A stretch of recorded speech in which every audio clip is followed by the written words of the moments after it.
Welcome back to CymaTree Plays MarsVille's Spyder-Man.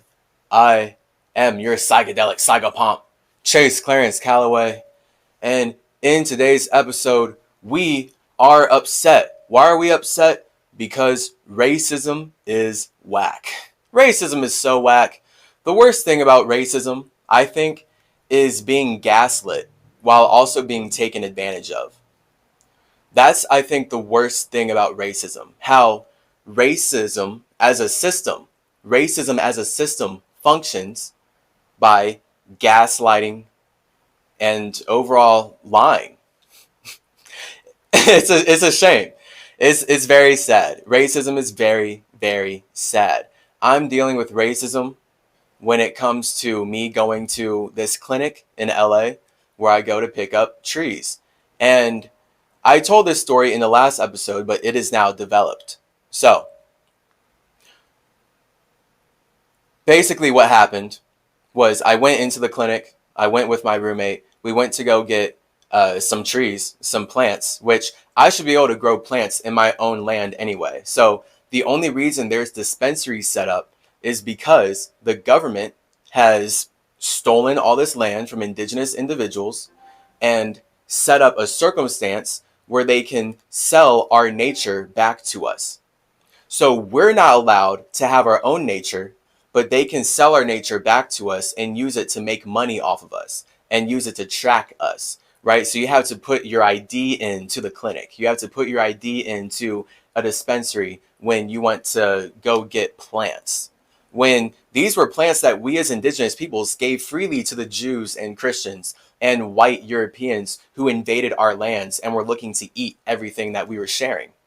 So this is why they make money off of weed while imprisoning black men for having weed. It's the system. This is them using systemic genocide and slavery to support their one idea of God. So right off the bat, fucked up. right off the bat, damn, the history of America fucked up.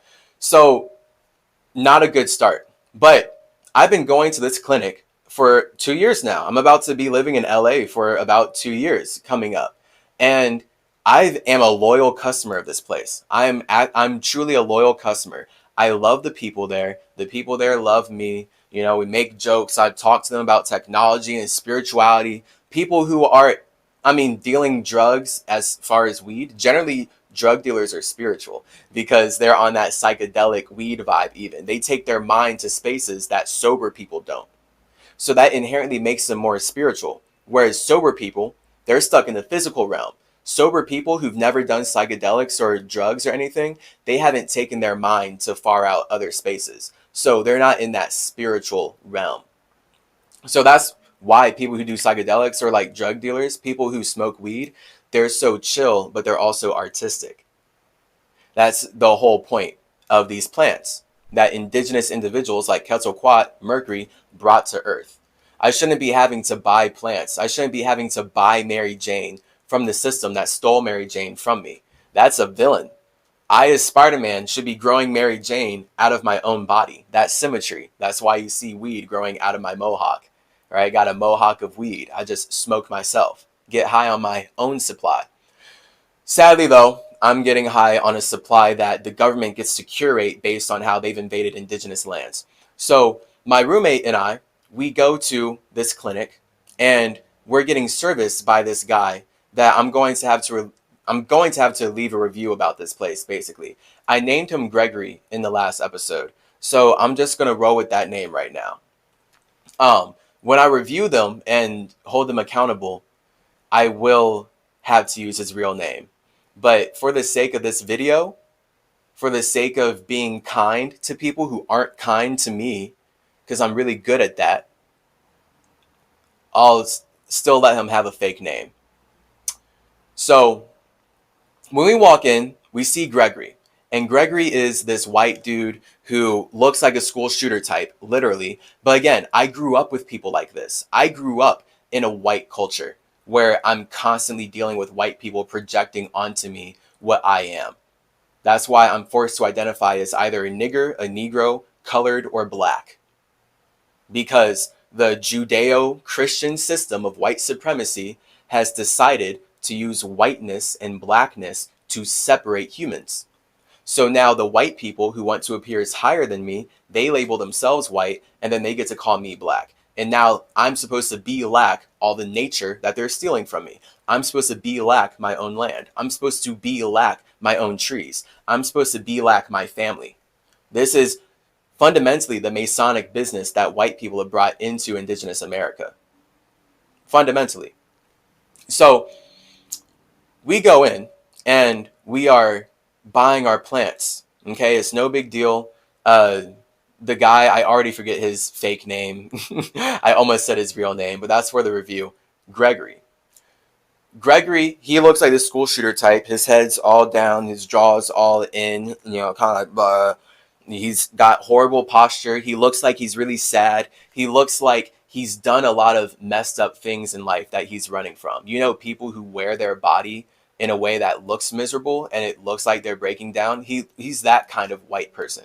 Again, I grew up though with that sort of white people or whatever. I grew up in Ohio where it's a lot of white trash is what they call them. Then they call black people ghetto. So I grew up with people who are generally physically unhealthy. It's not even a race thing. It's an American thing. It's the lifestyle. He's lived a lifestyle of looking down and sitting like this and blah, blah, and being inside all the time then, right? So then that's where he gets really pale. Regardless, we walk up to him and we are getting our plants. It's no big deal. We're talking to him. He's kind of like not super looking at us, but he's like chill. And it turns out that my roommate cannot buy her stuff. So her card keeps failing. But Gregory lets us know that it's not her fault. It's actually the machine. So then he gets a different machine. But then her card doesn't work in that machine. And now both machines have messed up. And he's like, sorry, oh, okay, well, the machines aren't working. Like, you can't buy your stuff.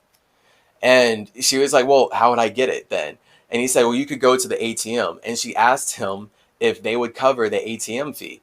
And he said, no, we're not going to cover the ATM fee.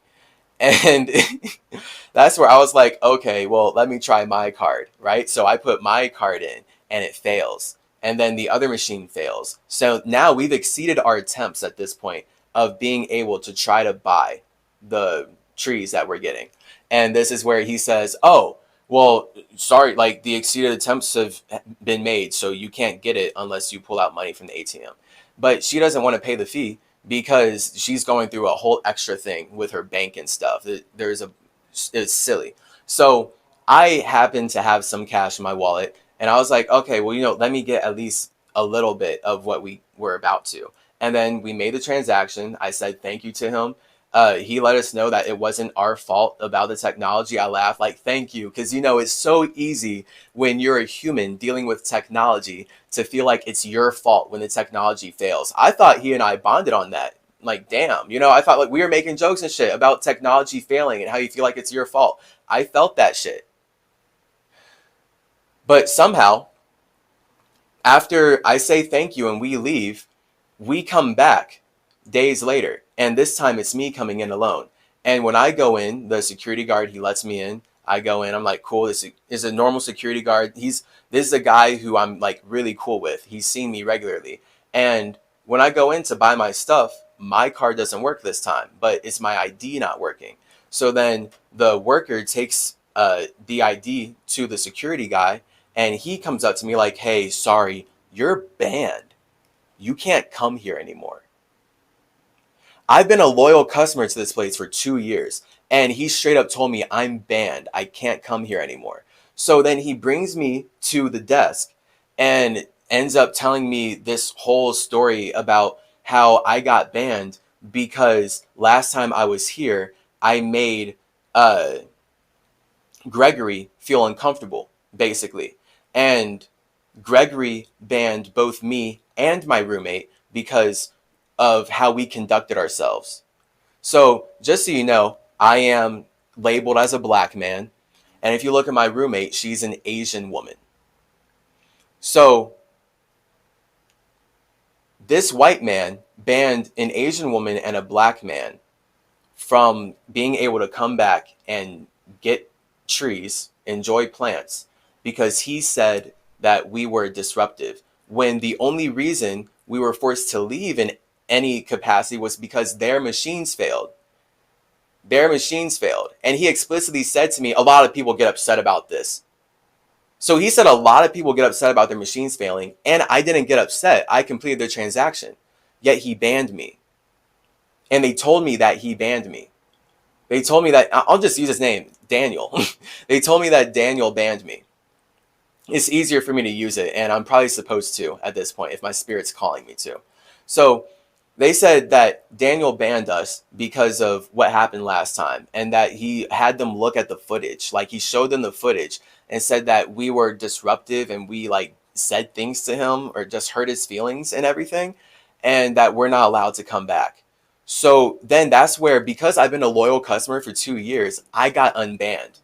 I got unbanned because the dude, he was like, I've always seen you, like, you're really chill. I wanted to hear your side of the story. So then I had to tell him my side of the story, which was everything I just shared here. Right. So I told that to them. They're like, okay, we'll unban you. But, you know, if you want to unban your friend, you'll have to come back and talk to Daniel. I'm like, what? When is he working again? Fine. I'll talk to Daniel. You see, like, I don't even have to. Like, I shouldn't have to.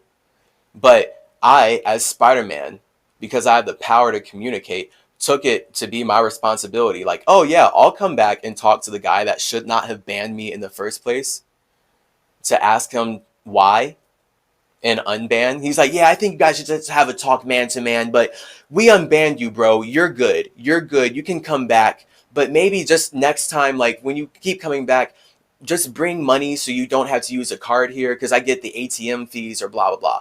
We had that whole conversation. I'm like, okay, I got unbanned. This was August 31st, because I have my receipt. I have my receipt because what happened after me being unbanned yesterday was Saturday. So yesterday, I went back to talk to Daniel. And it was amazing. This is what's remarkable.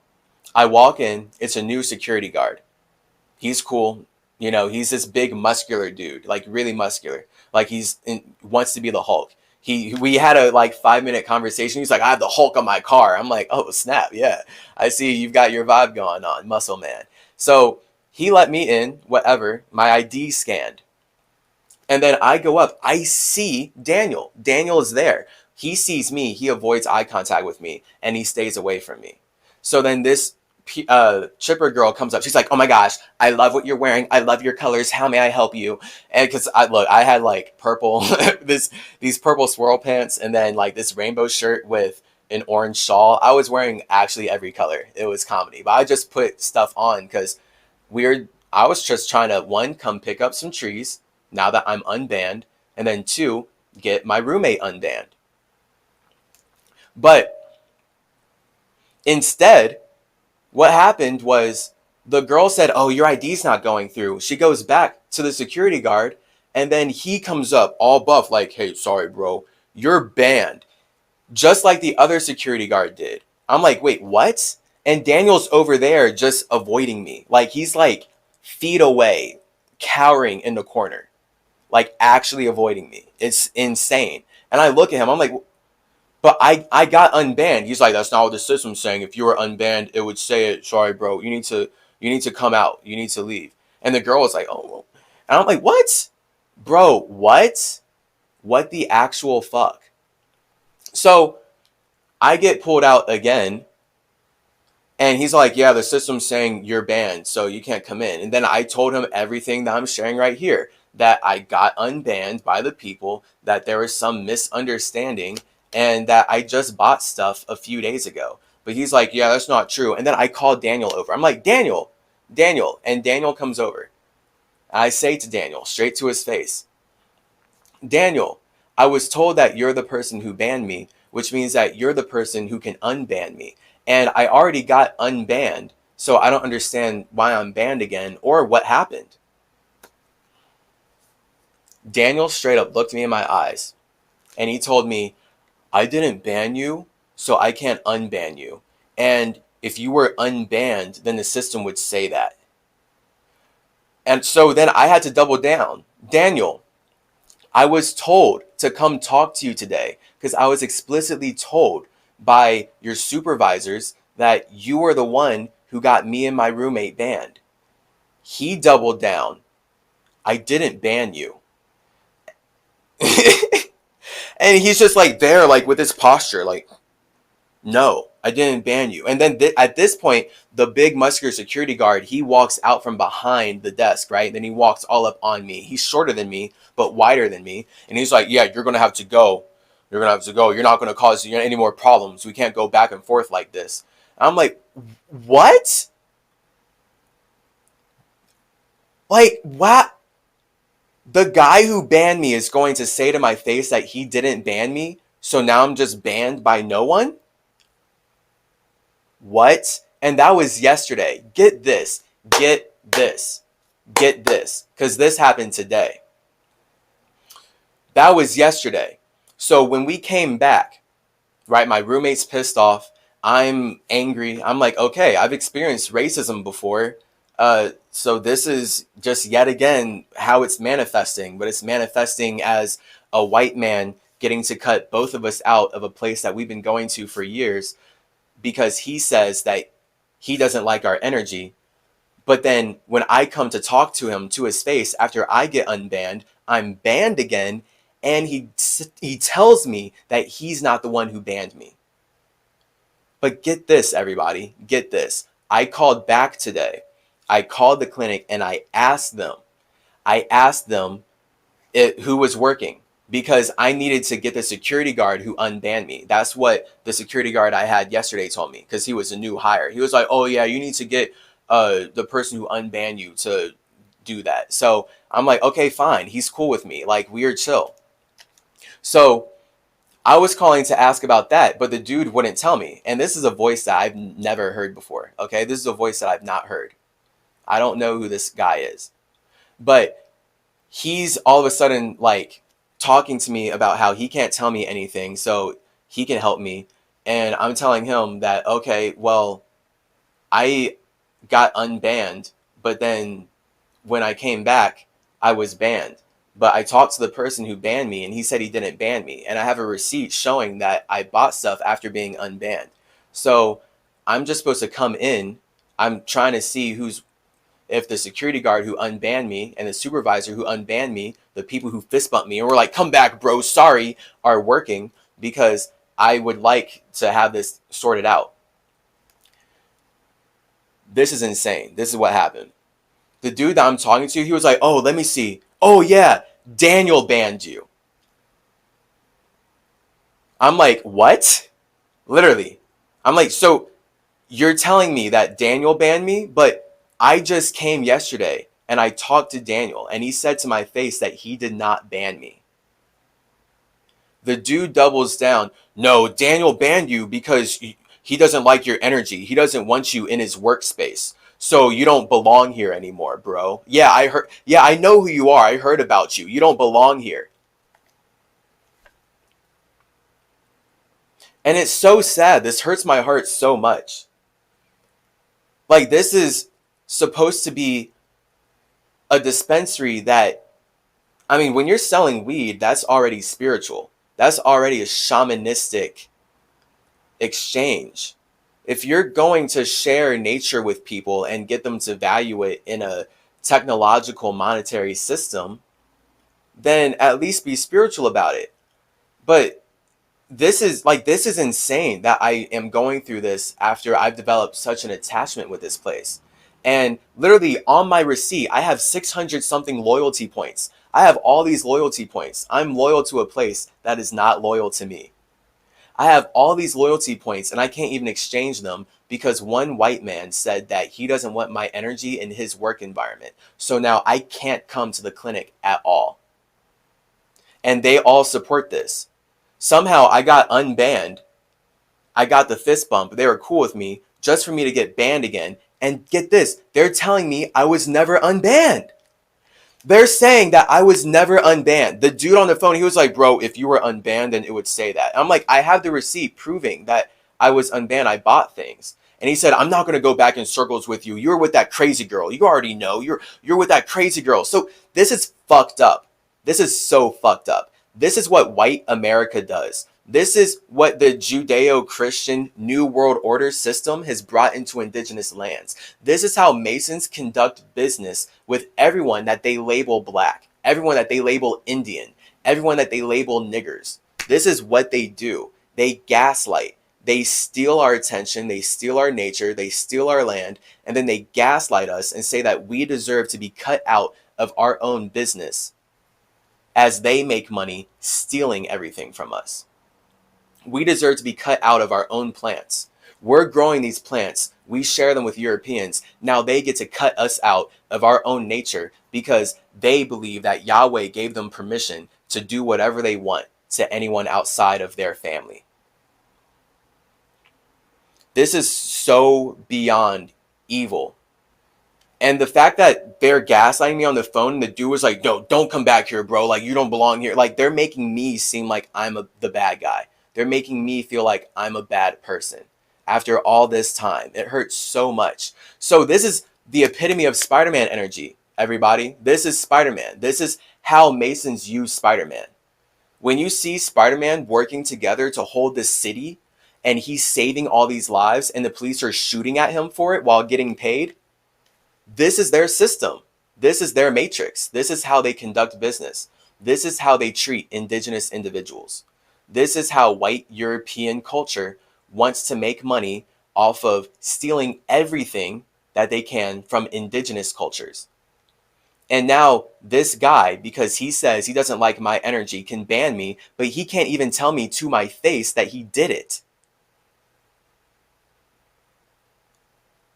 I went out of my way to go back and talk to him like a kind Samaritan just to find out that I was rebanned and just to be gaslit and told that I was never unbanned and that Daniel wasn't the one who banned me. But now I had to have Daniel's coworker tell me that Daniel was the one who banned me. But they support Daniel lying to me the day before. They support Daniel lying straight to my face about how he didn't ban me. I'm just banned by no one, just so they can turn around and tell me again that Daniel was the one who banned me. And I'm like, well, I came in and talked to Daniel and he said that he didn't ban me. And they're like, you're the problem. This is Christianity in a nutshell. This is Judaism in a nutshell. This is the New World Order's religions of projecting their one God onto us in a nutshell. This is so fucked up. And now I can't go to the place that I've been a regular at for 2 years because one white man has the authority to get all the other white people to view me as a demon. When I have all these loyalty points, I have all these relationships from people that I've met there because it's kind of a spiritual place, a little bit, but I project spirituality into everything. So everyone's spiritual. Fuck it. Like, that's just me. So it's really hard coming to grips when you're a person of color and you're dealing with racism. Daniel has worked really hard to ban me and make me feel like I'm the problem.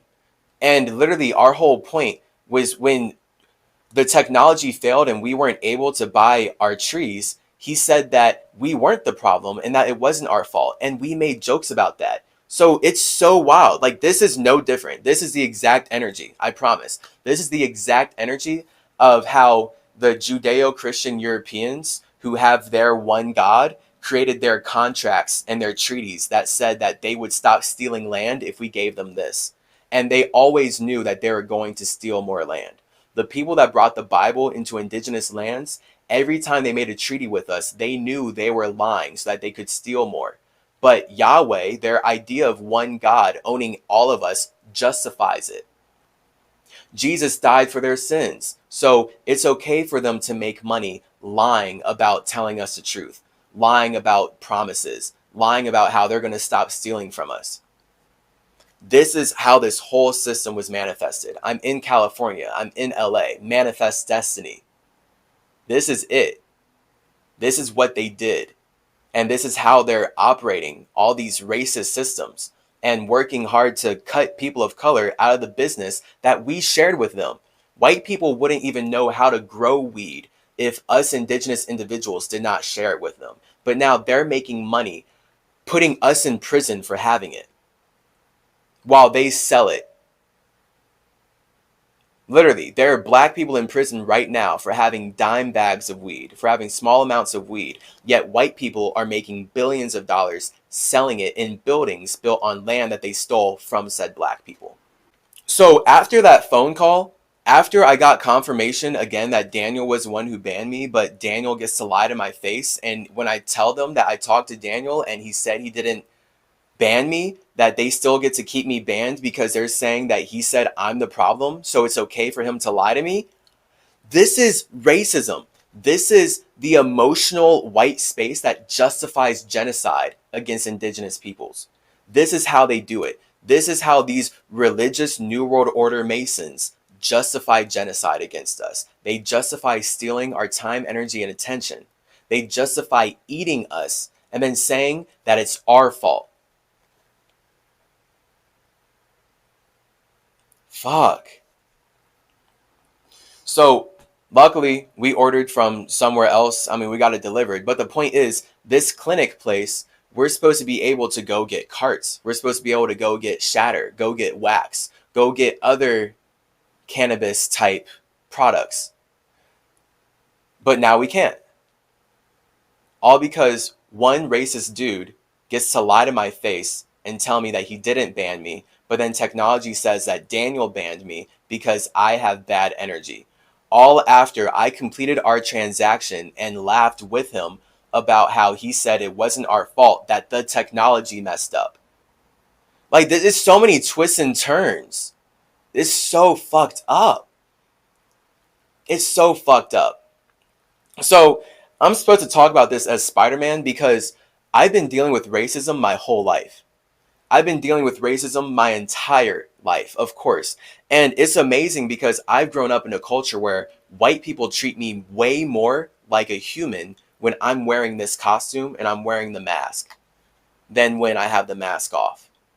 I truly can't tell you just how many times, how many times I have been at a convention wearing my costume, interacting with groups of white people growing up, right? I grew up making Spider-Man costumes like this, going to conventions, hanging out with hella racist white people, so many different kinds of racist white people, but they all love me because in their world, Spider-Man is Peter Parker. So I'm white. When I'm wearing this costume and I have the mask on, I'm white, but now they can see me for my talents, right? They're like, whoa, where'd you get that costume? I made it. How? By hand. What? Oh my gosh, and you're so good, so talented. And now we can talk about art and stuff. And now they respect me as a person, right? I have to go through all this work to make these costumes as Quetzalcoatl, just so white people can respect me as a person. Also, it can lead up to a situation where once I take off my mask, these white people, so many times, I can't, like, so much. I truly cannot emphasize how much this has happened to me in my life, going to conventions, where I'm talking to white people, and when I take off my mask, they're like, oh no, oh, and they're like ready to burst into flames, like they see a demon. They're like, you're black. It's so hurtful. It's beyond hurtful, but I grew up in this environment. So this Daniel guy going through racist shit with dispensaries, this is nothing new. It's just not going to be hurtful. It's still hurtful. It's consistently hurtful. It's just not new. This new world order is not new. Racism is getting old. I'm about to start crying up here. Racism is getting old. That's all this new world order brought. Racism and using religion to justify racism. So now these religious people who say that we're all one God are the most racist motherfuckers. Yet the people who say we're not all one God are the most empathetic. I can see everyone as an infinite individual because I know that your personal relationship with God is your personal relationship with your space. And your space is your heaven. I can't tell you what heaven is to you because that's a space that you came from. If you don't know that, then someone used my teachings, someone used Hermeticism to practice witchcraft on you. This place is hell. Hell is someone being able to cut me out of a dispensary that I've been a loyal customer to for 2 years because he has energy that he projects onto me. Now, because he has energy he doesn't like inside of himself, he can say he doesn't like my energy and use his power to ban me from a place that I've been loyal to. And he's justified in it because he gets to lie to all his white coworkers, and all the white people are going to support racism because that's how America got built. White people supporting racism. Slavery didn't happen alone. The genocide of indigenous peoples didn't happen alone. It didn't come out of nowhere. This is supported by this culture, by white culture, collectively. They support genocide because they say that their one God allows them to do whatever they want to anyone that they call black, anyone that they call nigger, anyone that they call negro, anyone that they call Indian. I'm not Indian. I'm Catawba. I'm Saponi. Literally, Native Americans are called Indians because of the same exact racism of why we're called black. Jews call us Indians for the same reason they call us black. It's all racism that they're using to make money. They're using racism to make money for themselves. And they're saying they're justified in doing it because we're all created by one God. So we're all supposed to be slaves to one man. And now we have the New World Order. So luckily, I was able to order. All right, we still got trees. But the fact that I called today just for them to tell me that Daniel did ban me after he lied to my face and said he didn't, and then for them to make me feel like I'm a bad person, make me feel like I'm the demon, I honestly don't exactly have words for how hurtful it is. I would have to start crying on screen for you to see it. Right? But instead I'll laugh.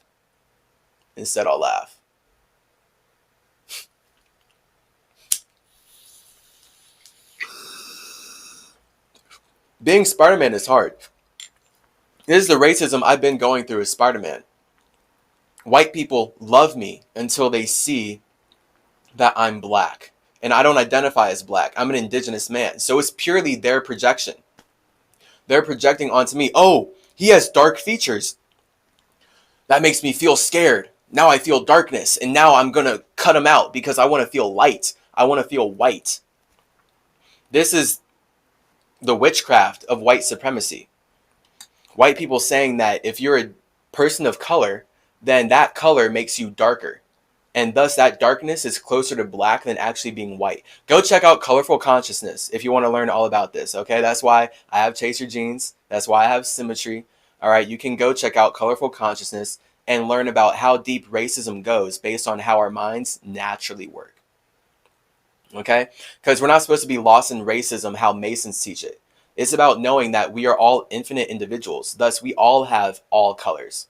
But the colors that you feel comfortable with are going to be how you emotionally and thus logically play out with individuals that identify as other colors. So the moment people identify as white, they get to play out as right, whereas people who identify as black play out as whack. Now the people who are black are supposed to be lack everything that white people are right for stealing from us. Now white people, they get to have all the weed that they stole from us. And they don't have to pay money for it because they're making money selling it back to us, as they also make money imprisoning us for having it in our own land.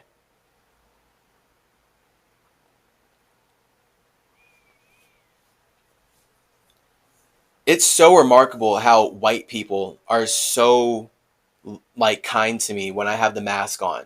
And all the experiences I would go through at conventions where once I take the mask off, they would be like, oh my gosh. And then they try to get their composure again. It's remarkable. It was so remarkable. And then this is where you get the kind of white people who either just start to outright be racist to you, or you get the reverse racism, which is fetishism, right? This is where you get the white people who fetishize black people, but it's still coming from a racist place. That's slave owners being attracted to their slaves, right? Like, oh, she's got a fat ass. I would love to rape it and make money off of selling her children. That's what built the whole idea of America. And it's all supported by one God. That's all Yahweh saying, you're all my children. I am the one God that gets to use all of you. And now I will give Abraham and all of the religious families that support what Abraham means permission to carry out warfare and genocide and make that profitable. And now we have Spyder-Man, right? We have Masonic Spyder-Man maintaining it. And now we have me as Mercury having to be here talking about this based on all the fucked up experiences that I've actually gone through as Spyder-Man. And how this is not a system that I would choose to hold together. So Mercury is functioning as a slave to hold the New World Order together. That's why they're weaponizing Woden's Day, Tahuti Day, Hermes Day, Quetzalcoatl Day against you. That's why they don't teach you about Mercury's past lives. They teach you that you only have one life and you need to go to someone else. Mercury teaches you that you're already in heaven and you share that in many different ways.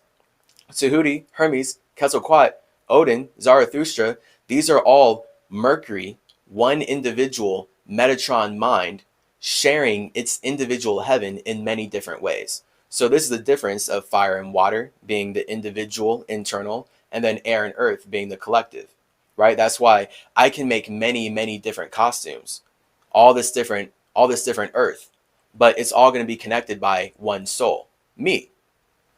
Because I am the individual space that chose to connect with myself in a way that built all these costumes.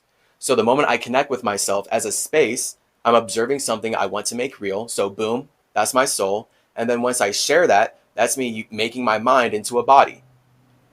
So this is what we're always doing. This is all realms. No matter where I take my mind and separate my mind to go fly and hang out with other spaces in other heavens, in other hells, in other universes, objectively, this is how we all create reality right now. So the fact that that dude that I never talked to on the phone in the clinic, he's all like, oh yeah, I know you, bro. He doesn't know me. I've never met him. I don't know his voice at all. I know the people I talk to there. It's simply that this Daniel guy gets to speak negatively about me and project whatever negative stuff he's got going on onto me and say that I brought that to him. This is why Europeans are saying that the indigenous children who are being raped and enslaved down at the border are illegal aliens. This is their emotional rationalization. This is how white people are saying indigenous individuals are illegal aliens in our own lands.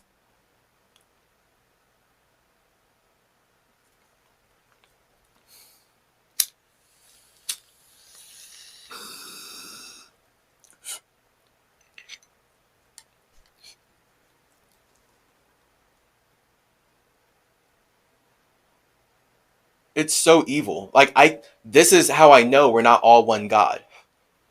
When I'm alone in my space, I can't imagine being this evil. I had to build something, Mercury, I had to build my own simulation that allows me to observe all the evil outside of myself. Now I get to learn more about myself. Now I get to learn more about how I want to interact with evil people. But as a good person, I'm happy alone. So I'm not going to make warfare profitable. I'm not going to make slavery make sense. You have to really hate being alone to think that misery is a healthy company. Misery needs company, but if you think that misery is going to be healthy and good for your company, no, you have it backwards. And this is why these white supremacist religions project onto us that we're of sin. This is their mentality. They're telling us that we're wrong for existing, so now they have the right to eat us, to steal from us, to gaslight us, to lie to our faces, to cut us out of our own land. Because they came over and said that we're wrong and forced us to learn their language just so we can learn about how they hate us. I learned English just to learn how much white people hate me yet need me. And now we have Spyder-Man, yet again. The police, the Masons, the system hates him, yet needs him. We see that slavery, white people enslaving all these black people, white people hate black people, yet they very obviously need black people, or else they would have never manifested their New World Order. They would have never survived in lands that would not have even existed. Black people built these lands. That's why when white people came and invaded, they had to take over everything that was already here, which was so much. And then they're going to lie and say they discovered it, but we can see historically they didn't discover it. So their religion is lying. They religiously believe that lying allows them to manifest their new world order. This is what the new world order is built on: lying, gaslighting, genocide, rape, murder, committing every sin to people that they project sin onto. Because do know that the slave masters who were brutalizing all of the black slaves, they were using the Bible to do it, and they were religiously justifying doing this to people who did not have that same religion. And then they forced people to learn that religion because the whole point is slavery. The whole point is serve the new world order. The whole point is support racism. So now this clinic supports racism, and it hurts. I've dealt with so many circumstances. I worked on an art mural where I had a project manager shout nigger in my face 8 times. And he got upset at me for telling HR. And HR tried to remove me from the project. I'm no fucking new fish. I don't know why new fish became the word. I'm not a new fish. I'm not fresh off the boat. I think that's that's funny. I think that's the connection my mind was trying to make. I'm not fresh off the boat or whatever. I'm no new fish. I like new fish better because I'm not just new flopping around. New phrase for me. I'm no new fish when it comes to dealing with racism. I have I've dealt with many instances of racism. That project manager screaming nigger in my face 8 times, it was after I asked him not to.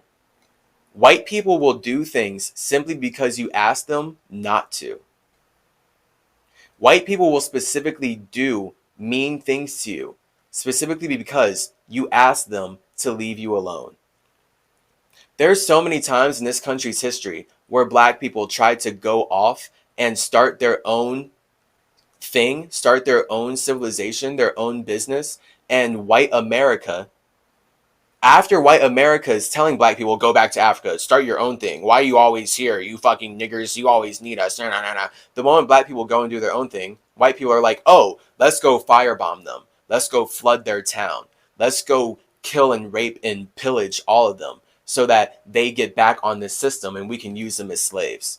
It's happened. It's happened so much. It's so evil here. This is so evil. It's so evil. It's so evil. It's so evil. These religions, these families that fund the banks to make the New World Order possible are so evil.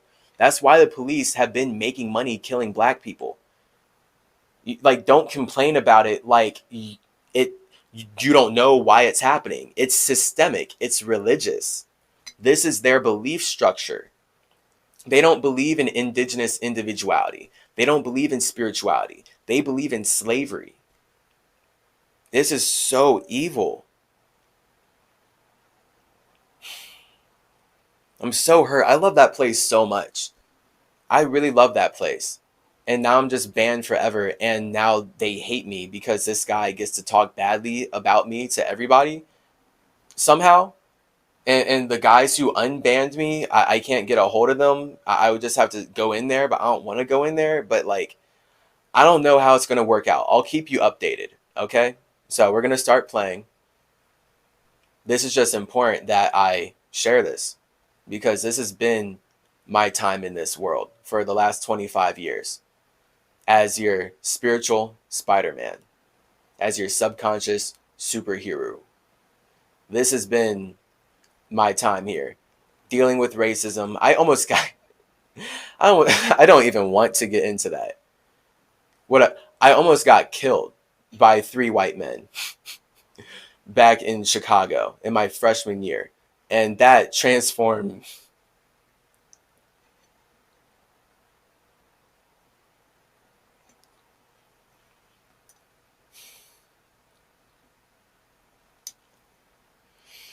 my life. That white dude said, Look at this light-skinned Drake-ass nigger. Grabbed me, threw me up against the wall. I guess I'm going to tell this story.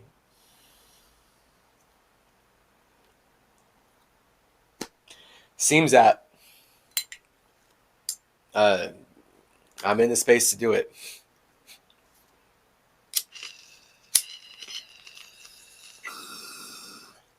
When you look on my page and you see this performance piece that I did with this very awesome woman named Marcela Torres, you're going to see the art piece that came out of this experience that I'm about to share. In Chicago,